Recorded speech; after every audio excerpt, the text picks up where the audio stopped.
Баршаңызға сәлем. Бүгін сіздермен үй жағдайында табиғи говяжий колбаски жасайтын боламыз. Дастарханыңызға дәл осылай етіп қойсаңыз, дастарханыңыздың көркі нашары сөзсіз.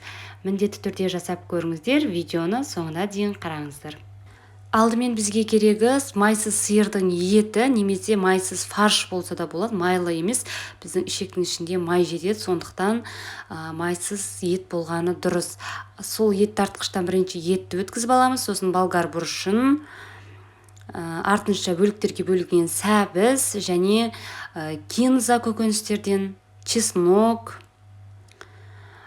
Кинза міндетті емес, тек дәм беруші ретінде ғана ғой. Барлығын ет тартқыштан өткізіп аламыз. Алдымен етті өткізіп алғандарыңыз дұрыс, артынша көкөністерді. Сосын аздап қана су құйып, дәміне қарай тұз, қара бұрыш, ащы бұрыштан қатты көп қосып жібермеңіздер, ащы болып кетеді. Аздап қана ащы бұрыш, паприка қосамыз. Аталған заттардың барлығын қосып, жақсылап араластырамыз. Барлығы бір-біріне араласу үшін жақсылап араластырып аламыз. Сосын бізге қойдың осындай тоқ ішегі қажет болады.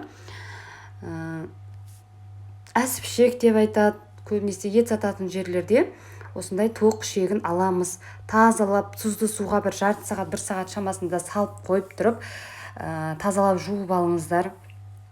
Осындай майлы жағын ішіне қаратып, дайын болған начинкамызды осылай барлығын салып шығамыз. Осы баклажканың, яғни бөтелкенің осындай бас бөлігін кесіп алып жасасаңыздар, өздеріңізге ыңғайлы болады. Міне осылай барлығын солай салып шығамыз. Салынған соң ішектегі начинканы тығыз етіп, немесе арасына ауа қалып кететіндей етіп жасамаңыздар. Біздің колбаскеміз жарылып кетеді. Сондықтан тығыз болмасын, өте араласқан кезде осындай бос болып тұруы керек.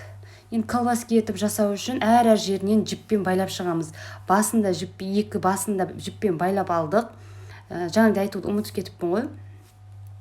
Бірінші мына бір жағын жіппен байлап алып, екінші жағынан салып, екінші жағында жіппен байлаймыз да, міне барлығын бірдей көлемде етіп, жіппен байлап шығыңыздар.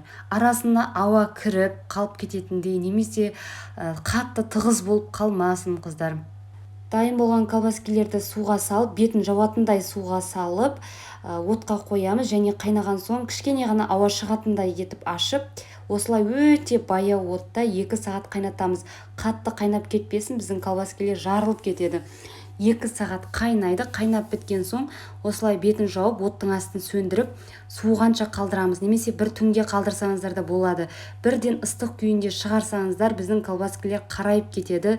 Сондықтан міндетті түрде толық суыған соң ғана колбаскелерді шығарып, жіптерін шешіп, гриль сковородкаға немесе жай сковородкаға екі жағын қызарттырып аламыз. Яғни сковородкаға аздап май сүртіп, бұл тек сәндік үшін, бұны жасамасаңыздар да болады, тек әдемі болып көрініп тұру үшін осылай қызарттырып аласыздар. Көріне колбаскенің жасалуы бар. Міндетті түрде жасап көріңіздер. Сіздерге ұнайды деген сенімдемін. Кейінгі видеоларда кездескенше сау болыңыздар. Төменде пікір қалдырып, лайк басып кетуді ұмытпаңыздар. Кейінгі видеоларда кездескенше сіздермен болған үмида.